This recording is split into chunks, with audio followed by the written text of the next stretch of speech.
One of the major things you would have to do in order to create all of this change is win an election. Yes, Um, that's true. I That's think true. it's safe to say that America is expecting a really dirty election. We know how Donald Trump plays in an election. We've seen it up against Hillary Clinton in 2016.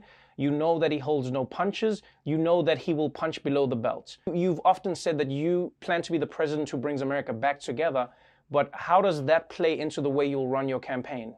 Well, first of all, when the Carney show comes through town the first time and everybody finds out there's no P under any one of the three shells, well, next time it comes around, people have a different view. The thing we're doing is calling out every lie he, in fact, is saying. We're calling out and making a case that this guy is not a good guy. This is what he has done. What's happening is the American public overwhelmingly now, if you notice, 2/3 of the American public thinks that the people who are protesting are the people who are right and not the president. The president has been wrong. And so there's a lot that's changed, but it's going to be hard. And he's going to get very personal and say things about me, my family, my children, everything that are simply not true. But the good news is the bad news. The good news is the people know me, and they know me warts and all. The bad news is they know me.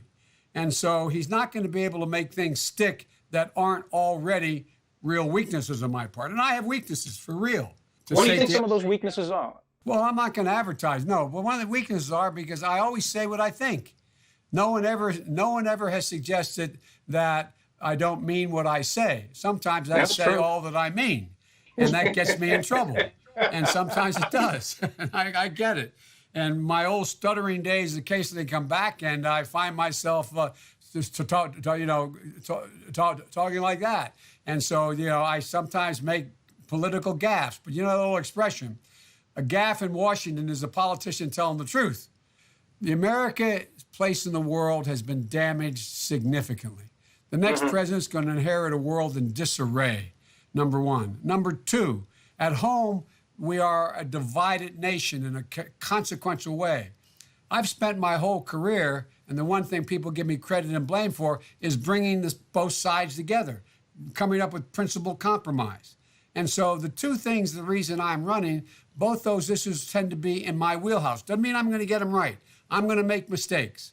I'm going to make serious mistakes. But the point is, I take responsibility for the mistakes. Let me then ask you this. How do you plan as Joe Biden to speak to those voters who might say, you know what, I'm not a fan of Trump, but I love what he has done for the economy, and I may be economically better off because of him. How do you plan to win those people over? Well, there's not nearly as many of those people as everybody thinks. If you take a look, middle-class people and people are on hourly wages and middle-class folks, you have over 50% of them 6 months ago in a poll saying they don't think that their children are ever going to have the same standard of living they have. He has really damaged the economy for hardworking and middle-class people. That's why I said the second reason I'm running is restore the backbone of this country, hard-working middle-class people. The president has to be part of the solution, not the problem. Ordinary people are getting crushed. And guess what? If you are Latino or you're African American, you are really getting crushed. The unemployment rate among black youth is up in the 36, 37% range, even higher for Latinos. Everybody's beginning to understand the way we treat people is simply not right. As president, would you then continue being the Biden who's not afraid to tell it like it is and address those issues specifically within those communities? Because oftentimes it feels like politicians run on these ideas, but then when they get into power, they say, oh, we're going to fix things for everybody. But the truth is, America has a legacy of oppressing certain people, specifically black people, and it feels like those issues and those areas need to be addressed in a very specific way as opposed to in a general way. Are you going to be willing to do that? Yes, I am. And face some of the backlash that comes with it? By the way, yes, and I tell you what, one of the things I've done and I've been known for in my state is I don't address those issues just to the African American community. I go to the business community and make the case to the business community. I think you got to make the case to the people who, in fact, are the reluctant to pay their taxes to do these things and say, tell me, are you going to be better off? And I'm confident that you have at least 20% of that population that is the folks who are in the upper income brackets going, well, yeah, I guess I'm a little better off if there's more peace and security. We tend to be unwilling to make the case to the people who historically have said, okay, look, this is all about my not paying taxes. You can't build a wall high enough around your home.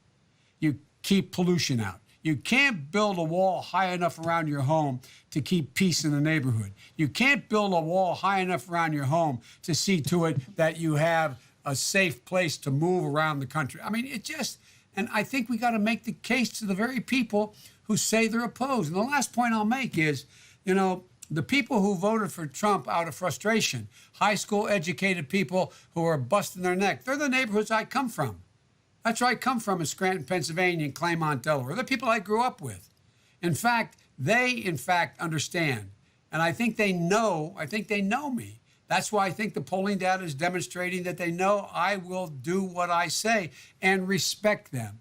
You may have respect and you may have people coming out in many places to vote for you.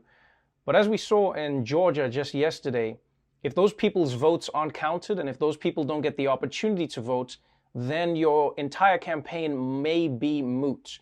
So what is the plan up until November to make sure that people can vote, to make sure that everyone, whether it's Republican or Democrat, black or white, has the opportunity to vote without being in a line that's 6 hours long? It's my greatest concern, my single greatest concern. This president's going to try to steal this election. This is a guy who said that all mail-in ballots are fraudulent, voting by mail, while he sits behind the desk in the Oval Office and writes his mail-in ballot to vote in the primary. This is a guy, you have 23, I believe it is, states have passed over 82 pieces of legislation, making it harder for people to vote, harder. That's why we're putting together a major initiative of lawyers to go out and make sure that we're in every single district in the country to patrol this. We need, if I'm president, and this is what their worries them. If I'm president, we're going to have same-day registration. The report was in Pennsylvania, they were still counting votes. We may not know, quote, this is the sort of implicit threat. We may not know who won Pennsylvania in a general election until a month after the election. Wow. What do you think that this is about with Trump? This is a man. Do you worry then? Let me ask you this, and I know this is a strange question to ask an American politician, maybe easier around the world, but have you ever considered what would happen if the election result came out as you being the winner and Trump refused to leave? Yes, I have. And I was so damn proud. Here you have 4 chiefs of staff coming out and ripping the skin off of Trump. And you have so many rank and file military personnel saying, whoa, we're not a military state. This is not who we are. I promise you, I'm absolutely convinced they will escort him from the White House with great dispatch.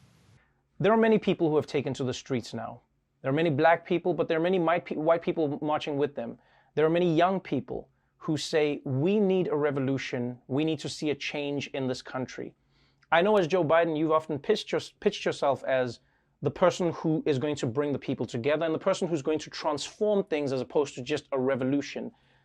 What is your pitch to them? What is your pitch to that Bernie voter? What is your pitch to that voter who says, Joe Biden, I'm crushed by college debt. I need to see the world change. I haven't seen enough change, and I don't understand why I should vote for you. When announced, all of a sudden, I was the front runner. And the expectation was Joe Biden, former vice president, feels like he's entitled. He's the front runner. Let's take him down. And so we spent a better part of a year with a target on my back. And now it worked out, and people are now going, oh, I've had actually people say to me, I didn't know that was your position in the environment. I didn't know you were the guy that wrote the first climate change bill back in 1986. I didn't know, et cetera. I didn't know you were the guy that took on apartheid. I didn't know you were the guy that did that. I didn't know. Well, so things are beginning to change and people are realizing. And I have changed. I believe there has to be more debt forgiveness for college loans. I think there has to be more opportunity to go to college for free. But we have to change corporate policy too. And the tax cut, imagine, just concluding, I know you've got to go, but imagine if we had that $2 trillion tax cut and we hadn't wasted it on the wealthy that generated virtually no growth at all.